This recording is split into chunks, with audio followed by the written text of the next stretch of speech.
Assalamualaikum warahmatullahi wabarakatuh. Salam lintas waktu untuk teman-teman semuanya. Yang terhormat kepada Bapak Nurholis, selaku dosen pengampu mata kuliah Tafsir Ayat dan Hadis, dan teman-teman sekalian yang saya banggakan. Pada hari ini, kami dari kelompok 10 akan menjelaskan tentang tafsir ayat dan hadis tentang riba. Dan sebelumnya, perkenalkan terlebih dahulu, saya Meta Melvina Irunisa, selaku moderator yang akan membina presentasi pada hari ini. Dan tidak lupa saya perkenalkan teman-teman presentator kami pada hari ini, yaitu ada Mbak Hanifah Nida Firdausa, lalu ada Mas Miftahul Izi Sulistyo, dan Mas Rahmat Rio Ginting.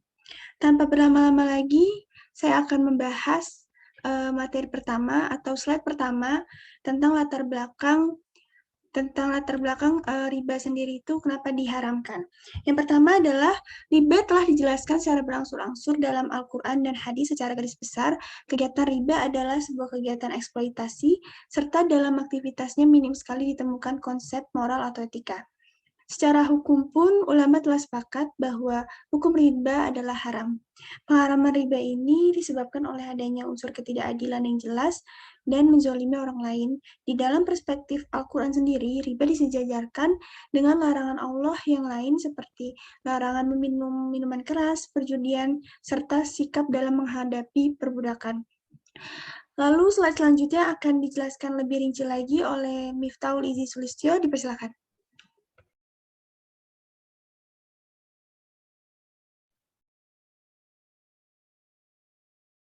Oke, baik. Selanjutnya adalah pelarangan riba dalam Al-Quran. Nah, pelarangan riba dalam Al-Quran diturunkan dalam 4 tahap. Tahap pertama atau tahap awal itu dituliskan atau dicantumkan dalam Quran Surat Ar-Rum ayat 39. Nah, di sini Al-Quran menolak asumsi kalau pinjaman riba yang pada zahirnya seakan-akan membantu mereka.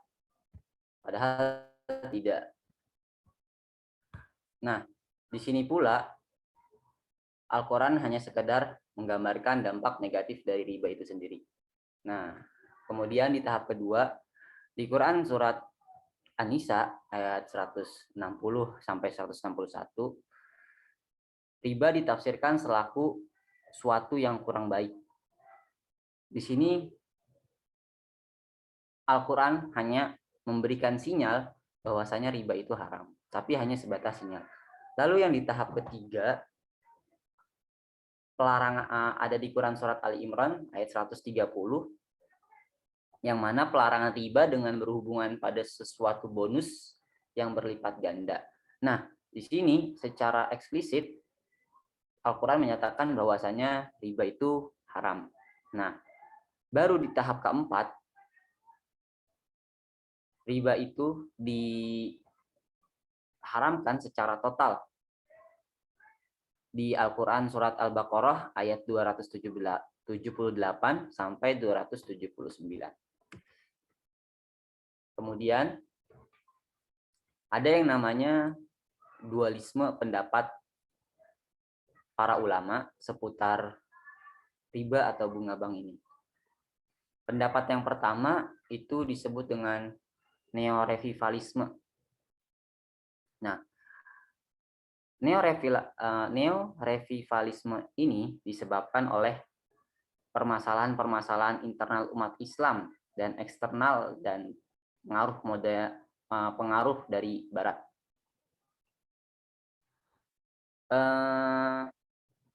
Revivalisme adalah gerakan pemikiran Islam kontemporer yang berusaha membersihkan dan mengembalikan pemahaman dan pengalaman ajaran Islam kepada Islam yang murni. Nah, selanjutnya ada yang namanya modernis. Di modernis ini sedikit maksudnya berbeda dengan neorevivalisme, yang mana aliran atau pemahaman ini ingin merekonstruksi atau mengoreksi kembali nilai-nilai yang terkandung dalam Islam itu. untuk dapat disesuaikan dengan kebutuhan-kebutuhan yang relevansi di zaman modern ini. Dan yang slide selanjutnya, pengertian riba itu sendiri. Apa sih riba itu? Riba itu secara bahasa bermakna tambahan atau ziyadah. Dalam pengertian lain dalam bahasa Indonesia, riba juga berarti berkembang, tumbuh, atau bertambah. Ulama Syafi'iyah berpendapat bahwasanya riba adalah akad atau iwad atau penukaran tertentu yang tidak diketahui persamaannya dalam ukuran yang syarak. Pada waktu akad atau dengan mengakhirkan atau menunda kedua penukaran tersebut atau salah satunya. Slide selanjutnya jenis-jenis riba yang akan disampaikan oleh teman saya, Saudari Nida. Kepadanya dipersilahkan. Terima kasih atas waktunya. Saya akan menjelaskan tentang jenis-jenis riba. Yang pertama, riba qard. Jadi maksudnya ialah suatu manfaat atau tingkat kelebihan tertentu yang disyaratkan terhadap yang berhutang. Yang kedua ialah riba jahiliyah. Riba jahiliyah itu utang yang dibayar lebih dari pokoknya. Karena si peminjam ini tidak mampu membayar hutangnya pada waktu yang telah ditetapkan. Yang ketiga ialah riba fadl. Itu termasuk pertukaran antar barang sejenis dengan kadar atau takaran yang berbeda. Sedangkan barang yang dipertukarkan itu termasuk barang ribawi. Kemudian yang keempat, riba nasyah. Riba nasyah itu penangguhan, penyerahan, atau penerimaan jenis barang ribawi yang dipertukarkan dengan jenis barang ribawi lainnya. Yang terakhir ialah riba aliyat. Riba aliyat itu penukaran yang terjadi tanpa adanya kelebihan salah satu pihak. Next. Masuk ke hukum-hukum riba. Adapun mengenai hukum riba, para ulama telah sepakat bahwa riba itu ialah haram. Bagaimana yang telah dijelaskan dalam Al-Quran, ditemukan kata riba sebanyak 8 kali dalam 3 surat.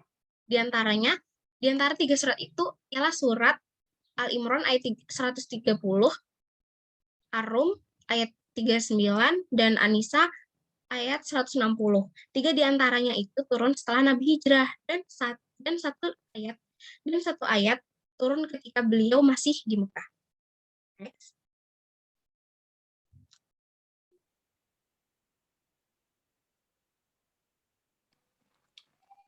Selanjutnya ayat-ayat Al-Quran yang membahas tentang riba. Yang pertama yaitu Quran surah Ar-Rum ayat 39 yang lafalnya yaitu A'udzu billahi minasyaitonir rajim wa ma ataitum mir riba liyarbu fi amwalin nasi fala yarbu 'indallah wa ma ataitum min zakatin turiduna wajhallahi faulaika humul mut'ifun, yang artinya dan sesuatu riba atau tambahan yang kamu berikan agar dia bertambah pada harta manusia, maka riba itu tidak menambah pada sisi Allah. Dan apa yang kamu berikan berupa zakat yang kamu maksudkan untuk mencapai keridhaan Allah, maka yang berbuat demikian itulah orang-orang yang melipat gandakan pahalanya. Quran surah Ar-Rum ayat 39. Tafsir ayat 39 dari Quran surah Ar-Rum oleh Zubdatut Tafsir min Fathil Qadir atau Syekh Dr. Muhammad Sulaiman Al-Ashqar, Mudarris Tafsir Universitas Islam Madinah, pada ayat wama ataitum mir riba liyarbu fi amwalin nas memiliki tafsir mengharap tambahan harta tanpa pertukaran agar hartanya bertambah. Lalu pada kalimat yang berbunyi fala yarbu indallah itu memiliki tafsir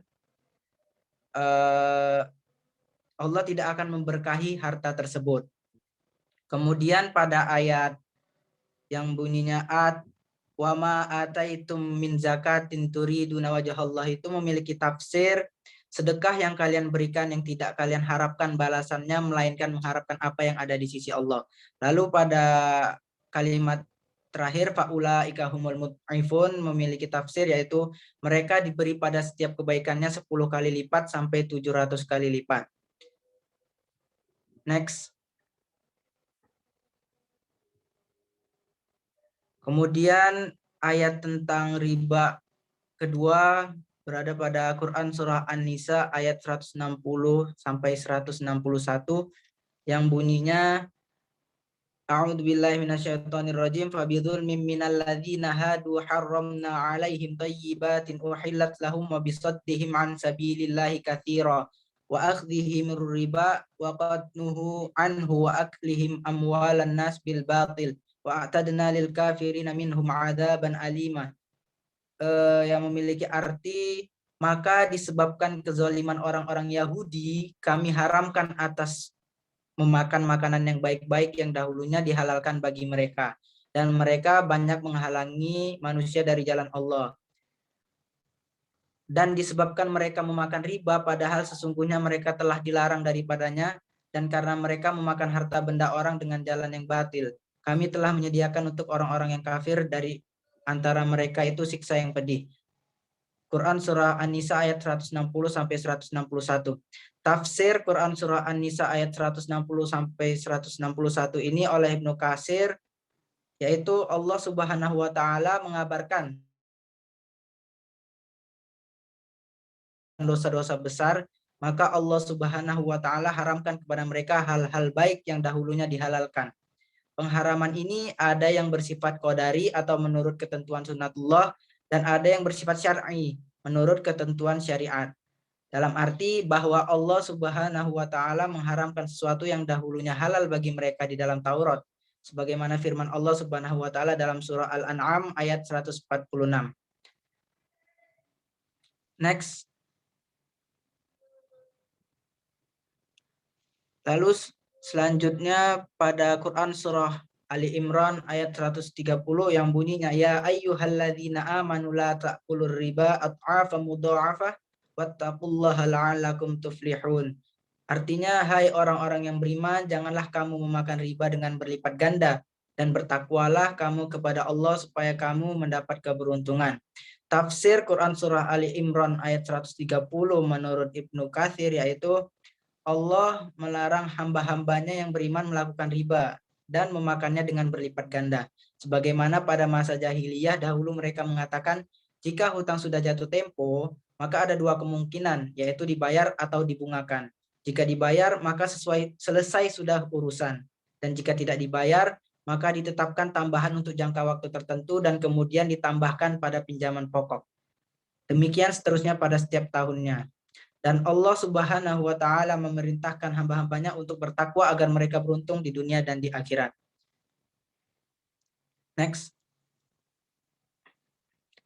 Selanjutnya pada Quran surah Al-Baqarah ayat 279 yang di PPT ini mohon maaf salah ketik, yang bunyinya fa illam taf'alu fa'dzanu biharbi minallahi wa rasulih wa in tubtum falakum ru'usu amwalikum la tadlimuna wa la tudlamun. Yang artinya maka jika kamu tidak mengerjakan atau meninggalkan sisa riba, maka ketahuilah bahwa Allah dan Rasulnya akan memerangimu. Dan jika kamu bertaubat dari pengambilan riba, maka bagimu pokok hartamu. Kamu tidak menganiaya dan tidak pula dianiaya. Quran surah Al-Baqarah ayat 279. Tafsir ayat Quran surah Al-Baqarah ini menghubungkan perintah meninggalkan riba dengan perintah bertakwa. Dengan hubungan itu seakan-akan Allah Subhanahu wa taala mengatakan, jika kamu benar-benar beriman, tinggalkanlah riba itu. Jika kamu tidak menghentikannya, berarti kamu telah berdusta kepada Allah Subhanahu wa taala dalam pengakuan imanmu. Mustahillah seseorang uang mengakui beriman dan bertakwa melakukan riba. Karena perbuatan-perbuatan itu mungkin ada pada diri seseorang pada saat atau waktu yang sama. Ayat ini juga senada dengan sabda Rasulullah yang artinya tidak berzina orang yang dalam keadaan dia beriman. Maksudnya seorang yang betul beriman tidak akan melakukan zina. Begitu pula seorang yang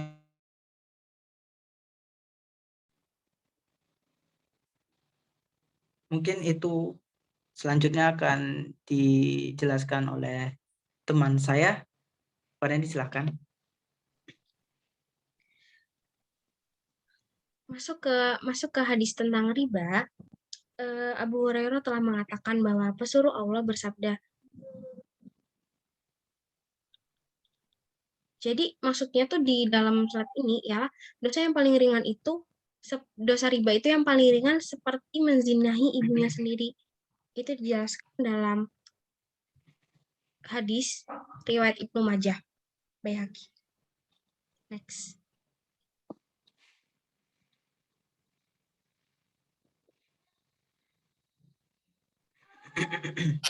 Selanjutnya,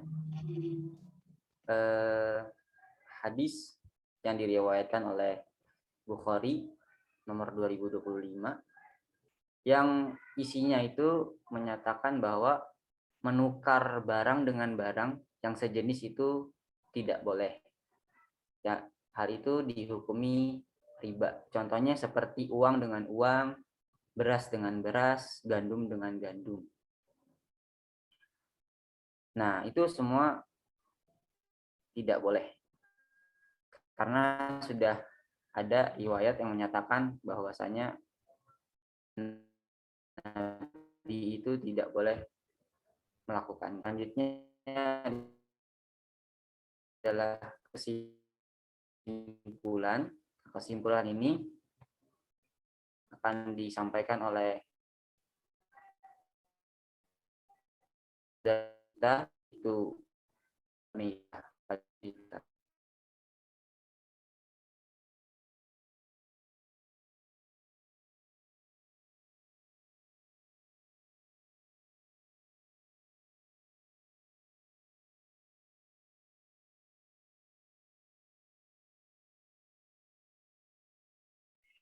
Baik, terima kasih banyak kepada para presentator yang telah mempresentasikan materi dengan sangat baik. Dari penjelasan yang telah dipaparkan tadi, dapat ditarik kesimpulan bahwa dari beragam perspektif tentang riba terlebih dahulu nih, menyimpulkan bagaimana kita tahu kalau praktik riba telah berlangsung jauh saat sebelum Islam lahir. Aktivitas ini merupakan bagian dari masyarakat dari masa ke masa. Riba telah disinggung oleh Al-Quran dan hadis, secara hukum pun jelas riba telah diharamkan. Pengharaman riba ini disebabkan oleh adanya unsur ketidakadilan yang jelas yang dapat menzalimi orang lain. Maka dari itu, ulama telah sepakat bahwasanya riba telah dijatuhi hukum haram. Lalu dalam perspektif Quran riba sendiri, riba disejajarkan dengan larangan Allah yang lain seperti larangan meminum minuman keras, perjudian, serta sikap dalam menghadapi perbudakan. Ya, baiklah, sampailah kita pada penghujung presentasi. Mohon maaf jika ada kekurangan dalam menyampaikan materi. Semoga penjelasan dari presentator dapat dipahami dengan baik. Saya akhiri presentasi hari ini. Semoga dapat bermanfaat bagi teman-teman semua dan dapat menghindari kita semua dari dosa riba. Terima kasih. Wassalamualaikum warahmatullahi wabarakatuh.